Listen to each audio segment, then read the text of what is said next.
2 days after the release of Reacting to Christian Hip Hop Songs Part 3, this happened. You remember the thing that we've been talking about? Yeah, I remember. What's up with it? Well, I guess it is happening. So that means we could go on to stage 2. And you could be with us as well. Who are you two? And what are you doing in my house? Well, that is not important, my friend. The important thing is the news that we have came to carry on to you. I believe you're gonna wanna know what we have for you. I'm gonna go get the cops. Sir, let him go. We'll be done telling the people about the news till he come back and finishes this video. You sure about this? This is a suicide mission. I'm sure about that. I don't know if that's a good idea. I don't know, cadet. I don't know. Really? Would you shut up, narrator? You would never listen to common sense. Anyways, you guys might be, yo, Lansellon, what is this all drama? Well, you remember Ben Oni. You don't? Well, let me tell you who he is. He's the rapper whom I have reacted to his song on Reacting to Christian Hip Hop Songs of Ethiopia Part 3. That banger video that apparently you guys can never get me to 100 views in. Yeah, that video. So, apparently I told him on that video that we need to make a lyrical breakdown of his song, my last song, and he has approved of it. So today, I'm gonna interview him, you know, that classic Guinness lyrical breakdown thing review stuff. You know, you're just gonna love it, trust me. And guess what, we're never gonna be doing a part 2 for this or turn this into a series because this video has taken a long time to make and it's been so exhausting. I'm not gonna repeat the full process again for your variable satisfaction. Unless we hit 20 likes in the first day, please make that happen. Welcome everyone, my name is Lansellon and this is the very first episode of Breakdown the Music with me, Lansellon. And as promised just before, in today's premiere episode, we've got for you guys Ben Oni, and in today's video we're going to be interviewing him and breaking down his song, My Last Song, which has been released on December 31st, 2020. Sadly, we couldn't have a live response like back-to-back question and the answer and stuff like that, but I have sent him some questions on Telegram and he has sent some audio answers for me and we're gonna be checking them out together and all. So, of course, the first question was the elephant in the room. I asked Ben Oni if this was his last song. Now, obviously, we have been talking before this about if this is his last song or not, and he has told me it wasn't. But for the 5 people in the, you know, in the audience who thinks that this is his last song, this is what he has to say. Yo, this is Ben Oni, yo man, and I'm breaking down the lyrics of my last song. So before I proceed to the questions, I just want to acknowledge the fact that Lansellon is hustling out there, making moves, and his efforts must be appreciated. And I just want to take a minute to say that I see you out there, man, and I hope people see you the way I see you out there. And I just want to say, keep going, bruh. And it's not just about, you know, doing something. It's about continuing to do something. That same thing. So keep going, brother. And when I get back to your questions, I think people most of the time get it confused that my songs are, you know, they're not the way they see it. You know, I mean, when I write a lyrics, I have to be inspired, and when they hear that lyrics and they haven't been inspired by the same thing that I have been inspired, they're not gonna take it, you know, the way I see it. So most of the time they get it confused like that, and I just want to make something clear about this song. It's not my last song. Stop it. You know, stop it. Just I didn't even start making music, you know what I mean? And even if I said it's my last song, I didn't say it's my last album. Make sure that you get that part. And my last song, it is about a person. It is about a story that people forgot. It's about this DJ Prince, if you knew him. He was at ETS hip hop community, and I saw him once or twice when I go there for battles, and he is dope. I can't even say that because people nowadays say that to everybody else, and he is something special. Just the way I saw him was that picture on that picture, and uh, it's about this song is about him and a story of how he commits suicide, and yeah. Thank you, Ben Oni, for that shout out at the beginning. I really appreciate it, and thank you for the answer as well. I hope y'all have been satisfied with this answer. So the second question I've asked Ben Oni was the story behind this song. Now, as you guys might know, this song is dealing about suicide and about depression and stuff like that, and I wanted him to speak about this matter. And even though we're gonna be going even more deeply in this at the breakdown parts, let us see what is the story behind it and what are the things he had to say about it. Let's roll it. As I stated before, it's about a person and a story that about that person. It's about DJ Prince, if you knew him. So the first time I heard he committed suicide was from him. He vented at this channel called Vent Here at Telegram, and I saw the vent and just got me thinking. I mean, at first I didn't even believe because I saw him at rap battle at ETS, and he was dope, and I saw him so happy. I mean, couldn't even tell this guy had problems. But what do you know? People just be moving, but they're just dead inside. So something came over me that this guy has had enough, and I got inspired at that time to picture myself as him. You know what I mean?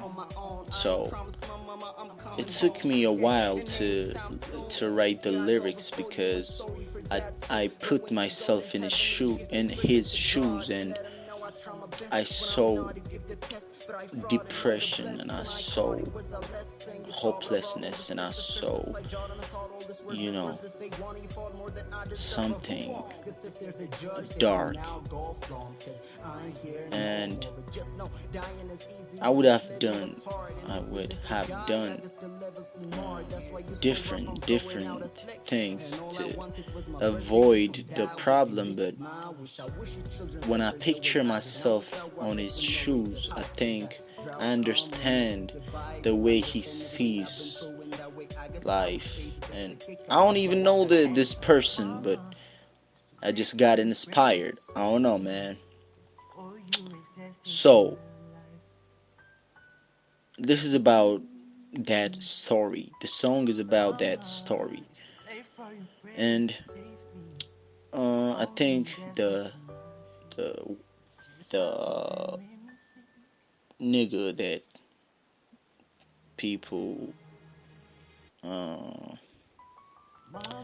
I forgot what I'm about to say.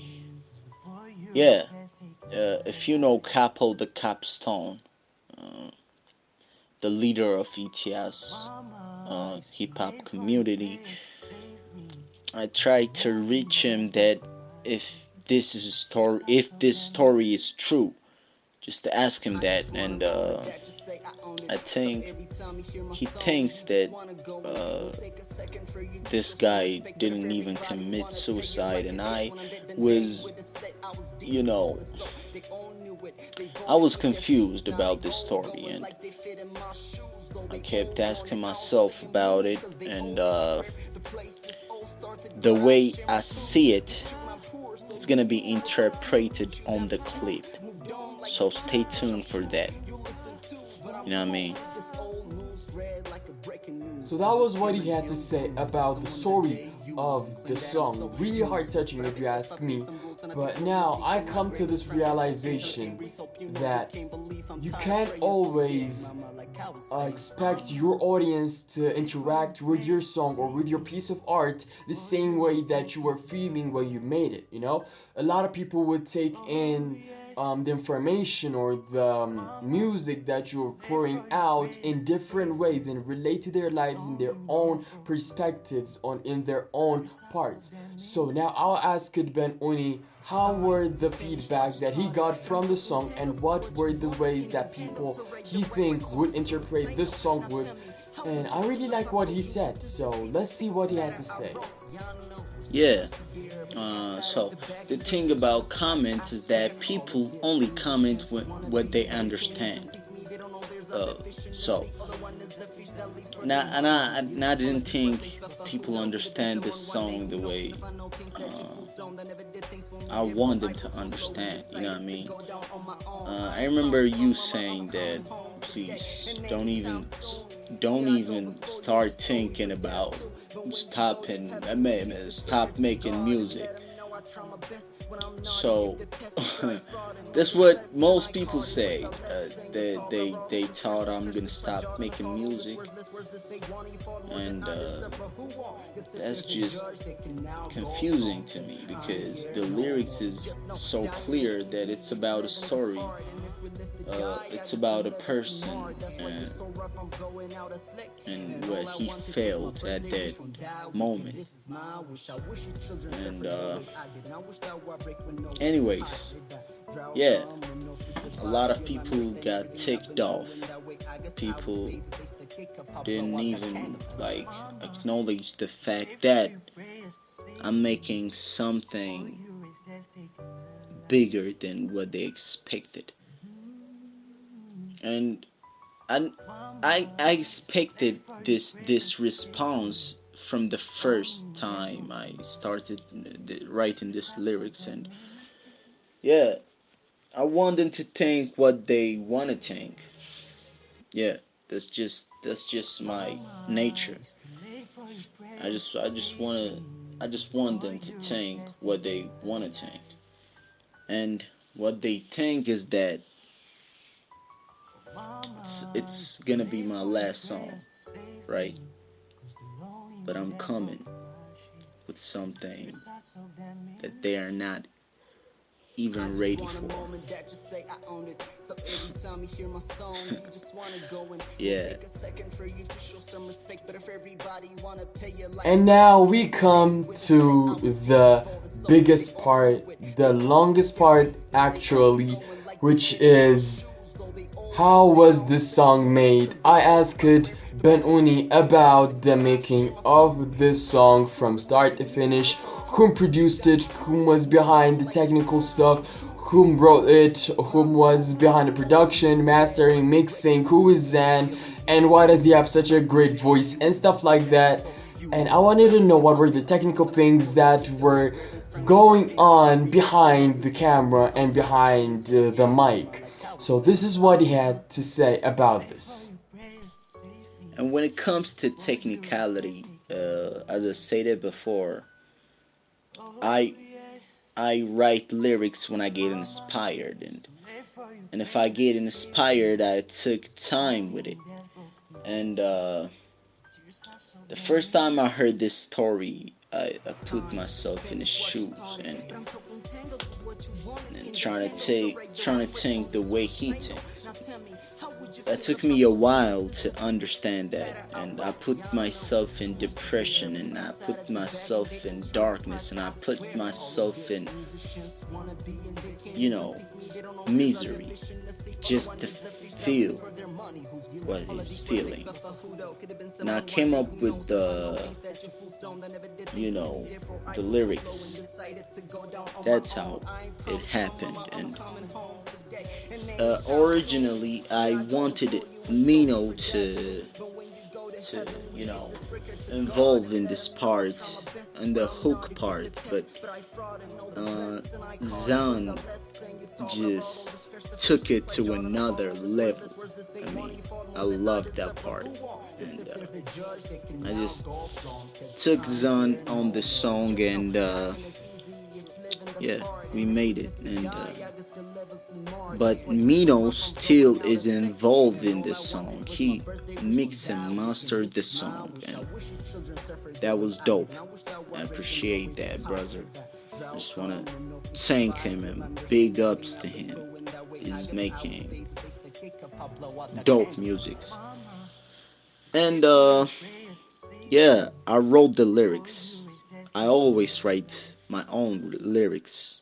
You know what I mean? And also the flow. And yeah, that was it. Just uh, the hook part. Zan wrote it. The hook part. He also came up with the flow.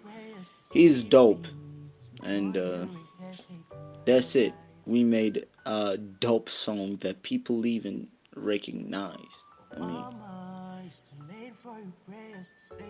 should have been something special. It should have get attention, because the way I saw it was, I don't know, you might relate to it one day. Sadly, we couldn't incorporate the full interview in just one video because of how big of a size it had, so me and Ben Oni have agreed to split it into two parts, and here we go. Here is part 1, including the interviews and the story behind the song, while part 2 is about the lyrical breakdown of the song itself. We're gonna be breaking down each and every line, and trust me, that was a big chunk of interview that we did. That thing was massive, about 20 something minutes, just like this video, but a bit more deeper. And if you guys don't want to miss that out, like, trust me, you don't want to miss it out, please subscribe and put the post notifications on all to be notified once that video is out. Thank you for making it into this part of this video. Follow me on my Instagram for a shout out, and goodbye. Literally, this is my third time forgetting about this, so anyways, this is me, Lansellon, like last minute adding this. That's why I might sound a bit tired, because I've been working on this video for long hours. Anyways, what I wanted to say is that there is going to be an audio version of the full uncut interview that is going to be available soon enough. Me and Ben Oni have been talking back and forth about it, and it's quite ready to be started working on it, if that makes sense. I'm quite ready to start working on it. It's not gonna be up anytime soon, but I'm gonna try to get it out for you guys as soon as possible.